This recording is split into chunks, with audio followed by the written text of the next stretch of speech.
Bonjour tout le monde, j'espère que vous allez bien, j'espère que vous vous portez bien. En fait, moi je me porte pas très bien, vraiment pas, parce que c'est une tragédie sur laquelle je vais vous parler. Je pense cette affaire illustre parfaitement l'horreur qui mine profondément le fonctionnement de la société algérienne, et cette horreur qui reste toujours un tabou et qui n'alimente pas suffisamment les discussions, ou qui n'a jamais provoqué un débat national de haut niveau pour trouver des solutions. Et une violence inouïe qui vraiment range notre société. L'histoire de Rima Annan, cette jeune Algérienne de 28 ans, originaire de Tizi Ouzou, qui a été brûlée vive parce qu'elle a refusé la demande en mariage d'un voisin qui l'a harcelée, qui l'a suivie, qui l'a persécutée, qui voulait absolument la contraindre à se marier avec lui. Rima Annan, qui est maintenant l'histoire, elle a traversé les frontières. C'est devenu une affaire qui a suscité l'indignation internationale. On en parle en Espagne, où elle se trouve en ce moment pour se soigner. On en parle en France, on en parle dans les pays européens. J'ai vu des articles en anglais, traduits dans plusieurs langues concernant l'histoire de cette femme algérienne de 28 ans qui a été aspergée d'essence et brûlée fin septembre par un voisin parce qu'elle refusait de l'épouser. C'est catastrophique. Alors, Rima Annan, elle a 28 ans. Elle enseignait dans une école privée et elle était diplômée de l'école d'ingénieur Polytech Nantes en France. Et apparemment, donc, elle est rentrée en Algérie en attendant qu'elle puisse revenir vers la France pour apparemment poursuivre ses études ou s'installer. Depuis juillet 2022, en tout cas, elle était diplômée depuis l'école Polytechnique Nantes. Et elle attendait le bus dans son village d'Aït Fers pour se rendre à l'école privée à Salas, de Tizi Ouzou, qui est la deuxième ville plus importante de la Kabylie après Bchaya. Elle était professeure de français quand elle cette école privée, parce que l'économie algérienne, elle est en panne en ce moment. Normalement, une diplômée de Polytech Nantes, une polytechnicienne, normalement, son CV, normalement, circule dans toutes les grandes entreprises du pays. Mais l'Algérie est en panne économiquement, excepté son attaque, on n'a absolument rien. Excepté pomper du pétrole et envoyer du gaz dans un gazoduc, on ne sait rien faire d'autre. Mais l'hkaya, ça s'est passé le 26 septembre, au moment où elle attendait, au moment où elle devait aller étudier à l'école, elle a été agressée, au moment où elle devait aller enseigner dans son école privée, elle a été agressée, aspergée d'essence et brûlée par un voisin qui voulait l'épouser et dont elle avait refusé les avances. Elle ne voulait pas se marier avec lui. L'isma al-hadith, l'incident, un témoin oculaire, Jamal Annan, qui est son cousin, qui vit pas loin du lieu de l'agression et qui a raconté à France 24 qu'il a entendu les cris de sa cousine et il dit dans son témoignage à France 24, on est vite sorti de chez nous et là j'ai vu Rima chez elle, je n'oublierai jamais ses paroles, elle répétait, il m'a brûlé, il a brûlé mon avenir. Elle est entre la vie et la mort, elle est gravement brûlée. Elle a été transférée en urgence vers les services de réanimation du CHU de Tizi Ouzou et elle a été placée sous respiration artificielle. Malheureusement, en plus de ce féminicide, au plus de la thématique des violences, du corps de la femme, objet sexuel de la société algérienne, objet de la frustration sexuelle de cette société malade, nous avons une société malade. Parce que Rima Annan, c'est pas un cas isolé. Nous avons minimum 32 cas de féminicide, femmes violemment, lâchement assassinées et cruellement assassinées depuis le début de l'année 2022. Ça, c'est des statistiques des histoires qui ont pu être médiatisées et rendues publiques et qu'on a pu recouper grâce à des collectifs de militants de défense de la cause féminine ou des droits de la femme en Algérie. Autrement dit, les cas, beaucoup de femmes anonymes meurent dans des crimes atroces, mais dont personne n'entend parler. Notamment dans des localités, dans des régions où la présence de la presse et des correspondants de la presse nationale est très faible. Donc l'hôpital de Tizi Ouzou n'ont pas pu la soigner, n'ont pas pu la sauver. Elle a été placée sous respiration artificielle. Son corps a été brûlé au 3e et 4e degré. Sa famille se sont mobilisés pour lui obtenir un visa pour la France. Elle n'a pas pu obtenir un visa pour la France, pour aller se soigner en urgence en France, où elle peut bénéficier de soins intensifs afin qu'on puisse aller soulager ses souffrances, ses douleurs et sauver sa vie, parce qu'elle risque de succomber à ses blessures. Malheureusement, la France n'a pas joué le jeu, elle n'a pas donné ce visa. Et donc, ils ont pu trouver un visa pour aller en Espagne. Elle a été transférée vers un hôpital de Madrid en Espagne. C'est un hôpital, l'hôpital Quiron Salud de Madrid. Sa mère, Mskina, elle a fait ensuite, le 10 octobre 2022, une vidéo touchante qui a remué les Algériennes et les Algériens. Elle est en train de circuler massivement sur les réseaux sociaux, TikTok, Facebook, etc., où elle raconte, elle lance un appel à l'aide. et elle demande à ce que les gens sauvent sa fille, les aident un petit peu à récolter un peu d'argent pour pouvoir soigner sa fille dans un autre hôpital enfant, parce que les hôpitaux français sont de meilleure qualité que les hôpitaux espagnols.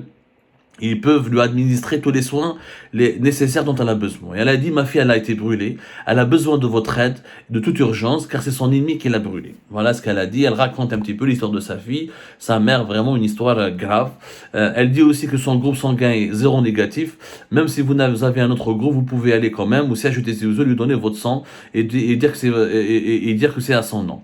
Voilà ce qui circule aussi dans pas mal de messages sur Facebook, etc., sur les réseaux sociaux, où les gens se mobilisent pour essayer d'aider Rima Annan. Une cagnotte a été lancée samedi matin, d'ailleurs, elle a atteint 36 500 euros, qui ont été déjà collectés par plus de 1100 participants. L'objectif de cette cagnotte, c'est de transférer en urgence Rima Annan vers un hôpital à Paris, un hôpital spécialisé. Oui, en France, ils ont des hôpitaux de grande qualité qui peuvent la prendre en charge, encore une fois, lui sauver la vie, essayer de réparer les brûlures qui vont ruiner sa féminité à vie. Son cousin, il a dit qu'on n'a jamais vu ça dans notre village de 900 habitants, on se connaît tous ici. Alors qu'il a raconté à France 24 que toute la population locale, elle est sous le choc. Il a dit dans son témoignage, Rima voulait juste aller en France pour suivre une nouvelle formation. Son agresseur n'a pas accepté qu'elle parte, alors il l'a menacée, l'a suivie jusqu'à son école. D'après les dernières informations, l'agresseur, le malade mental, le sauvage, le barbare, il s'est rendu lui-même à la gendarmerie nationale. Il est encore en état d'arrestation. On ne sait pas s'il a été présenté devant le juge ou là, c'est va être incarcéré. Mais je pense que la justice algérienne, malgré tous ses défauts et ses défaillances, mais n'hésitera pas à le placer en détention.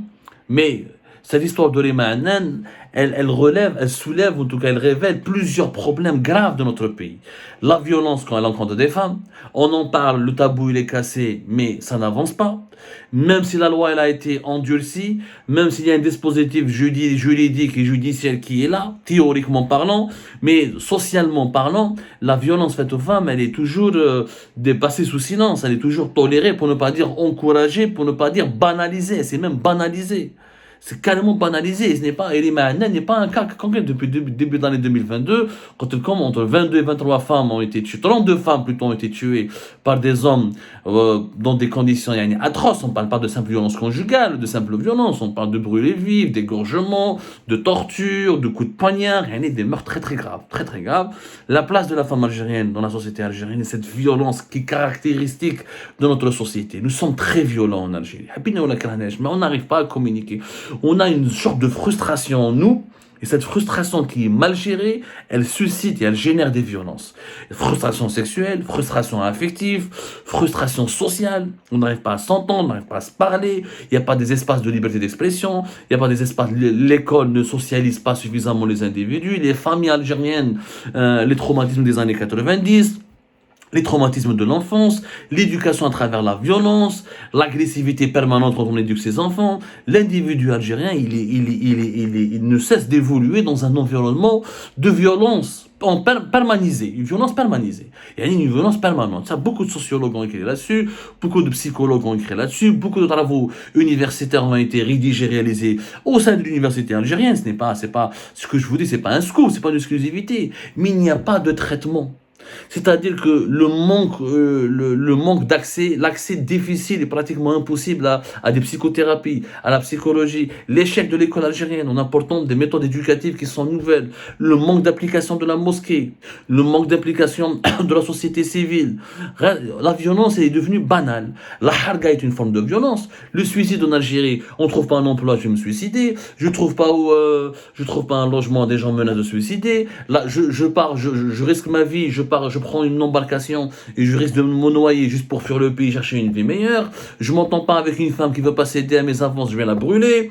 Il y a un problème entre voisins, on s'agresse. Les meurtres, les braquages, les vols, un coup de poignard, ça vole facilement en Algérie. Il y a une violence caractérisée, une violence latente en nous, qui s'explique par notre histoire. L'Algérie, elle a une histoire très violente. La décolonisation de l'Algérie, la guerre de l'indépendance très violente, les viols collectifs, la politique de la terre brûlée, les tortures, etc. La guerre d'Algérie était très violente. Moraha, l'indépendance du pays, malheureusement, le régime qui s'est installé, c'est un régime totalitaire. Octobre 88, c'était très violent. Ça a marqué les mémoires. La décennie noire, une guerre civile, des milliers de morts dans des conditions atroces, des massacres collectifs, des égorgements. On n'a jamais géré cette question de la décennie noire. Elle a traumatisé des populations entières. Moi-même, je suis un enfant de la décennie noire. Je garde en moi-même des séquelles. Les cauchemars de cette décennie noire n'ont jamais été solutionnés, n'ont jamais été réglés. Il n'y a pas eu. L'Algérie a besoin d'une thérapie collective. Nous avons besoin d'une thérapie collective. L'affaire de Rima Hanan prouve que notre pays a besoin d'une thérapie collective. Wallah, ya jma'a, rana aïchin de la violence grave. Regardez-nous les Algériens quand on se parle entre nous. Femme ou homme. On est tous violents. Jamais j'ai très peu assisté à des familles algériennes ou là des Algériens et des Algériens qui arrivent à se parler. On a une nervosité. D'ailleurs, nous les Algériens, on est connus pour notre nervosité. On part à l'étranger, comment tu reconnais un Algérien? Ah, il est nerveux. Nerveux, agressif, caractère dur, blessé un Algérien. On nous a collé cette étiquette, qui n'est pas fausse à 100% malheureusement. Qui n'est pas fausse à 100%, parce que nous vivons dans un environnement de frustration. Moi, la décennie noire, il y a eu les événements de 2011, il y a eu le printemps berbère de 2001, le printemps de 1980, les événements de violence qui ont causé la mort, qui ont séparé des familles, des exilés, etc. La répression du Hirak, la violence de la répression du Hirak, les prisonniers politiques, on est dans un cycle de violence infernale dans notre pays. Jamais Maqadna, je pense que la décennie, les 3 premiers mandats de Bouteflika, ça s'est calmé un peu. Le terrorisme a baissé drastiquement, la guerre contre le terrorisme a été vaincue, l'Algérie s'est pacifiée, le pays a retrouvé un petit peu son oxygène, le pays a commencé à évoluer, mais juste après le 4e mandat, les problèmes sont revenus, la crise économique et sociale, les frustrations sociales, même sur les réseaux sociaux. Regardez, les réseaux sociaux, c'est le miroir d'une société. Les réseaux sociaux en Algérie, c'est quoi? Que des insultes, que des atteintes à la vie privée, que des invectives, que de la mauvaise éducation. Je vous sur les commentaires sur YouTube, sur Facebook, sur TikTok. Le chantage, la violation de la vie privée, etc. Après, on demande, des fois, je comprends pourquoi les services de sécurité procèdent à des arrestations musclées. Parce que c'est vrai, sur les Facebook, les réseaux sociaux en Algérie sont devenus la poubelle de la violence sociale dans notre pays. Je les comprends des fois, je ne suis pas pour l'emprisonnement des internautes, ni des Facebookers, ni des activistes sur les réseaux sociaux, mais des fois je comprends qu'il faut qu'une lutte acharnée, mais cette lutte acharnée ne passe pas par l'emprisonnement, par les commissariats, elle doit passer par l'école, par l'éducation, les familles algériennes. Les mariages en Algérie doivent être revus, nos rapports sociaux doivent être revus. Nous avons dans notre histoire des grands moments de bonheur et de joie et d'unité et de communion, comme le Hirak par exemple entre février 2019 et avril, les premiers vendredis du Hirak. Nous avons vu une Algérie joyeuse, unie, pas de harcèlement sexuel dans les rues, pas de cas de viol, alors que des vendredis, il y avait des 13 millions d'Algériens dans les rues entre février et avril 2019. Donc on peut être capable du meilleur. Mais malheureusement, en ce moment, on a l'impression que l'Algérien est davantage capable du pire que du meilleur. Nous avons besoin d'une thérapie collective. Cette thérapie collective nécessite l'implication des écoles, des mosquées, et des associations de la société civile et des médias. Les médias algériens, au lieu de colporter la haine, les idées régionalistes, les préjugés, etc., parce que les violences contre les femmes, les médias algériens, notamment arabophones, ils en sont responsables. Combien d'articles, de contenus, de vidéos, de messages subliminaux contre la liberté de la femme, contre les femmes qui ne portent pas le foulard, contre les femmes qui veulent travailler, vivre seules, contre les femmes qui veulent être indépendantes sur les médias algériens, ces contenus subversifs sont propagés à la vitesse grand V et c'est catastrophique. Catastrophique. C'est sinistre. C'est vraiment sinistre. Et les médias ont leur responsabilité dans ces drames-là. Donc, c'est les médias, la société civile, les écoles et la mosquée. La mosquée, la religion reste le pilier de toute société. Toutes les sociétés ont des religions, qu'elles soient des religions divines ou des religions humaines. Si ces 3-4 piliers s'impliquent, on pourrait pacifier notre société, apprendre à se parler, rester calme, la bonne éducation, l'accueil, l'affection, l'amour. C'est ce qui nous manque dans notre société. Rima Hanan, j'espère qu'elle va s'en sortir. Toute nos solidarités avec elle. Si on peut faire quoi que ce soit pour sa famille, on est là. Halte à ces violences, halte à ces horreurs. Et franchement, faisons cette thérapie collective. Notre cher Algérien en a grandement besoin.